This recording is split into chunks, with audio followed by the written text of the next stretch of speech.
Yo, what's up, chat? It is 5:20 a.m. and I am having a hell of a time trying to get to sleep tonight. Trying to get to sleep this morning.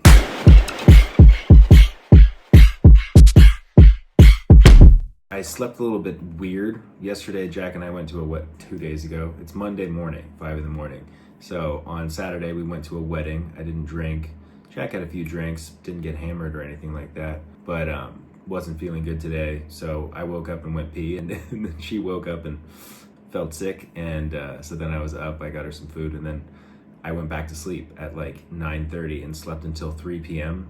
and that completely threw off my sleep schedule, I think. So now it's early the next day and I cannot fall back asleep. I was tossing and turning for about an hour and a half after laying down at 4 a.m. and it's 5:20 now. So I just decided to get up and basically write in my journal. Sometimes if you can't sleep, it's good to write stuff down, but I'm doing something a little different. I'm not writing, I'm speaking to my camera. There's two things that are maybe helping to affect me not being able to fall asleep tonight. Didn't garden, I did not snack, and my stomach is a little bit, I don't know, I was laying in the room and I felt kind of nauseous and I was just kind of like laying there feeling bleh. I also just feel very unsatisfied with my day. Admittedly, I was like, I'm not gonna do anything today. It's Sunday, I don't feel like working out. I went on a walk, my knee hurt afterwards. But I woke up with the plan of being like, all right, today's just like a very chill day. I'm gonna treat Sunday like it's an actual Sunday, get to work on Monday. But that is leaving me feeling very unsatisfied. And if I'm not satisfied with my day, if I don't feel like I did anything really too productive, then I don't get a good night's sleep. And that is just like a tried and true thing. I cannot relax. I cannot feel good going to sleep if I did not accomplish something that's going to like better my life the next day or like set myself up for the next day. I didn't even like write my to-do list. Usually every night I write a little to-do list for the next day. Even if it's like the same thing. I write these to-do lists and it's not like there's anything special on them. A lot of times it's like 15 of the same things. It's like take your vitamins, eat breakfast, take your ice bath, work out, film and edit, post, Snapchats, like make content for OF. It's like the same things every single day, but I still feel like I need to do it because it makes me feel like I'm prepared for tomorrow. I think I just like threw myself off completely today by one, getting a lot of sleep. I slept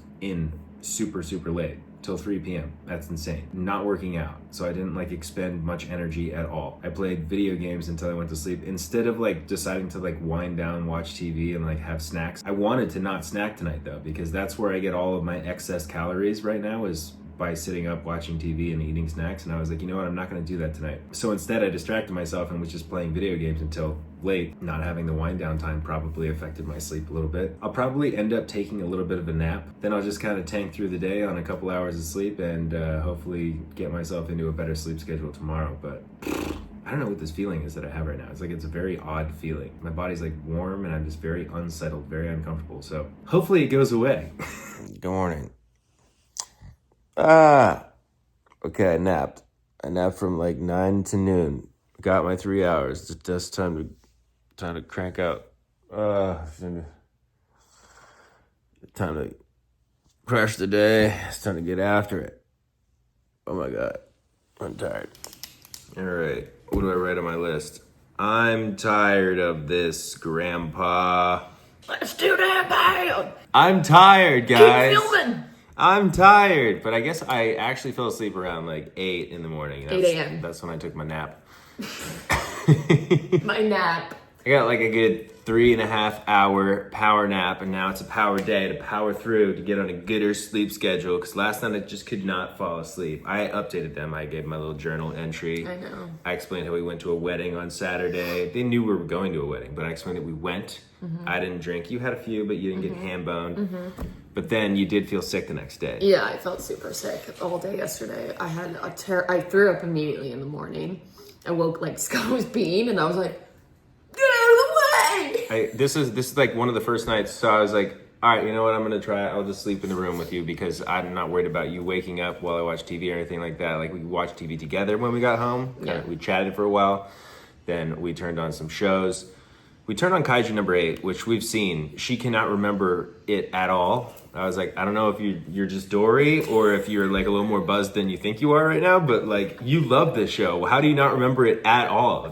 Couldn't remember it. I just can't remember. Anyways, yesterday was a bit of like, so I just decided, all right, I'm gonna chill. Jack was kind of like on her deathbed. I was man down. Like, she was like, Drinking just does not match with me anymore. Like it just doesn't work or line up. We discussed it after we got home from the wedding that it was a good reminder for her that like, oh shit, like I really just like don't need to drink, because she set these limitations for herself. I don't know if I don't want to like speak on you. No, I'll talk. So, so I basically said, I was like, all right, I'm going to allow myself to drink at the wedding, but I'm just not going to do any shots because that's when I usually lose control.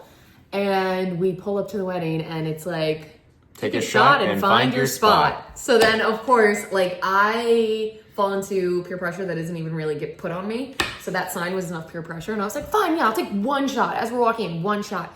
And then like Tara, she was like, Jack, want to go take a shot with me? And I was like, yeah, of course I'll take a shot with you, Tara. And then David, who obviously his wedding it was, he was taking shots. And I was like, oh yeah, I'll take another shot. And so when we came home, it was just one of those moments where it was like, I can't say no to a drink. I wasn't actively like going out of my way to necessarily get them, but I never said no. I think it's an eye opener because this is the way that I am with drinking as well. Like I think our drinking problems, aside from me using it as a way to fall asleep, we have a very similar drinking problem in that like once you get started, it's like impossible to stop, and it's impossible to say like, I'm not gonna have a shot when they're available if you are drinking. But if you set a hard, like a hard no, then you're not drinking, then you're not going to drink any of the drinks. It's like I zelled David, my like wedding gift was like cash or whatever. And he texts me back, he's like, thanks Poppy, like you didn't have to do that, but I love you, like I appreciate you. Let's have a shot as soon as Grace says it's okay.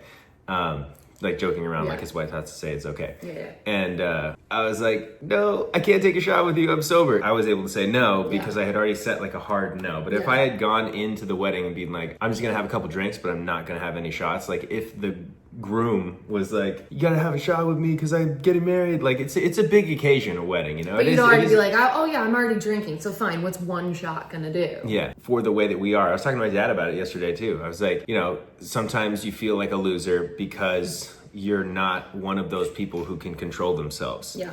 And yes, you are controlling yourself by saying no to drinking altogether, but sometimes, in my opinion, I think you feel like a loser for not being one of those people who can decide to have one or two and then call it quits. Not have any shots, even if they're offered like, oh no, I'm not having shots, like I don't drink like that sort of thing. Like it's also like what we're known as being at these events is like someone who will take shots with you, someone who will buy the shots and offer shots and ask if other people want shots. So in our like friend group, we have a kind of reputation of being people who like to party, just like everyone else who likes to party. But but no, I agree. I mean, I've seen a lot of stuff about like addiction and ADHD because it's like our brains don't normally function and give out the right serotonin and all of that stuff. So when we find something that feels good, whether it's alcohol, weed, TV, like it could be any sort of like addiction. For me, I mean, it's the same thing with weed. Like once I start smoking weed, I'm like, oh, I'm just gonna keep smoking the whole day or the whole night. And so I think I just in general have an addiction problem where I can't be doing things that I know I'm gonna snowball and do too much of. Yep. But yeah, that's the update. Wedding was great. It was a beautiful little backyard wedding. It was like so cash and chill. I mean, we had to suit up. We had to dress up. It was magical and enchanting. There were lights everywhere. Lovely. There, you know, groom, handsome dude, you know, bride, beautiful bride. It was a wonderful wedding. Yeah, it was great. Love those folks. I didn't vlog much. I didn't vlog at all while I was there, to be honest. But I was gonna say this to you guys, like I was there, I took a few Snapchats and stuff like that, but this was not something I wanted to have my phone out being like vlog material. No. Especially because it was such like an intimate backyard wedding. Like I almost feel like if it was this big 400 person wedding, yeah, of course no one would care if you're like filming the whole thing, but like it was just really it was very special. It was very special. I was honored to be one of the people invited, you know? No, but it really was so beautiful. It was wonderful wedding. And I just love those people, the whole crew. I love those people. What do you mean those people? Oh my god, Neza sang their first dance song and Jack's like, oh my god, I didn't know it was Neza singing. I thought it was Thredo. I thought it was like the DJ. And then I literally was like, that was the most beautiful song ever. Like I don't even know who originally sings it. And she was like, Taylor Swift. And I was like, oh. I literally didn't even recognize it because your voice sounded so unbelievable. Folks, off the wedding, back to us now. Yes. What are we doing? Jack is getting affiliated on Twitch today. It's going to be her last stream needed to get her consecutive streams up so that she can become a partner or affiliate or whatever. Affiliate? Affiliate. Right? That's the first step. Yeah, not partner, affiliate. So that she can start monetizing streams and, you know, have like a little bit of a job. Yeah, I need it. But it's also like a hangout. It's a very fun job, but I need to just be very consistent with it now that I can actually like get subscribers, because I wouldn't want people to subscribe and be streamed once a month, like obviously. So Yeah, no. I need to be streaming multiple times a week. Hours a day, 12 hours a day, 6 times a week at least, maybe on Sundays. Just the rest of my life, I'll be live on stream. Exactly. Yay. Set up the cameras throughout the whole house. The whole house is on camera.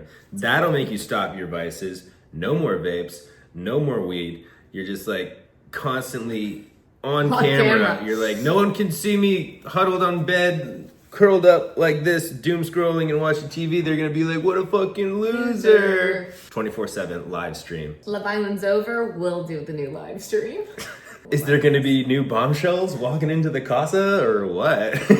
Cat bombshells. God damn it. As for me, I have to say, I do miss like the daily posting structure of filming these videos. Like I've had these like days off of not posting, and I'm like, it like sucks the wind out of my sails a little bit to like not have a post going up every day, even though it is good for me to have days that I can do other things. And I've actually needed it recently. Like if I didn't make the decision to do Monday, Wednesday, Friday, then I would have missed days anyways because I was busy doing other shit, and that would have sucked. So I'm glad that I made the switch, but at the same time, there's something that feels like it's just kind of like missing. Like I don't feel as productive. I think one of the reasons I didn't feel like satisfied with my day yesterday and wasn't able to sleep was because I just like didn't produce. I didn't produce content. I didn't produce a healthy habit in the gym. Like I didn't work out. Yeah, you didn't really do anything for yourself yesterday. My knee was hurting. Like, yeah, I didn't like do anything for the betterment of my life other than chill. Like I did chill and I planned on chilling. But then when it came down to bedtime, I was like,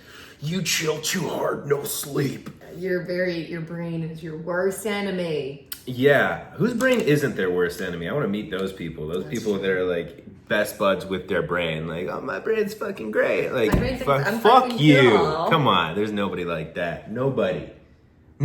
Who is like that? Donald Trump. Yeah, that guy's an anomaly, yeah, but I don't know if his brain's like, you're the best. I think it is. I think that's his issue, is his brain is telling him he's the best. That could be the issue. A whole lot going on there with the whole Epstein list and shit. Basically, Trump said day one he's going to share the Epstein files, and now he's like, the Epstein files aren't even real. Why are we still talking about Jeffrey Epstein? Why? God, they were made up by the Democrats and they're not real, and everybody just needs to stop caring about Jeffrey Epstein. So now all the MAGA people are like, you literally promised that you were going to share these Epstein files and we deserve to know. And so all MAGA's really, really not happy with. Yeah, that's what I've been seeing is that people that like, there's like tweets that are like, a lot of people left the cult today. There's a whole bunch of like, oh shit, like people are like renouncing the word MAGA and stuff because they're like, wait a minute, he's like one of the tweets was that, so I thought everyone like knew, like all the MAGA people like just like knew that he was on the list and stuff like that, but they didn't care. But it turns out like they actually like didn't know, and now they're starting to care. Like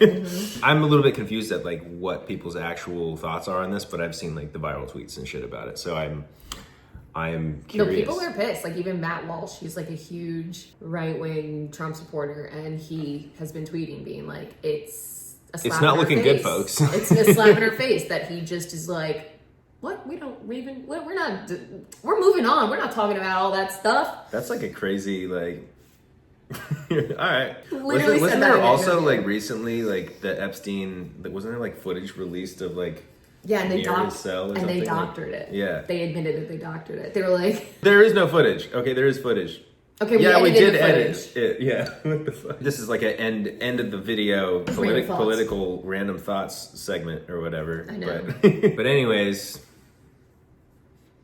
you smell good. Thanks, it's my body odor. Okay, this has got to end. I know. I don't even know what. Scott locked in, logging out. What are you? Jacked up, logging out. Jacked up. Aight then. Peace.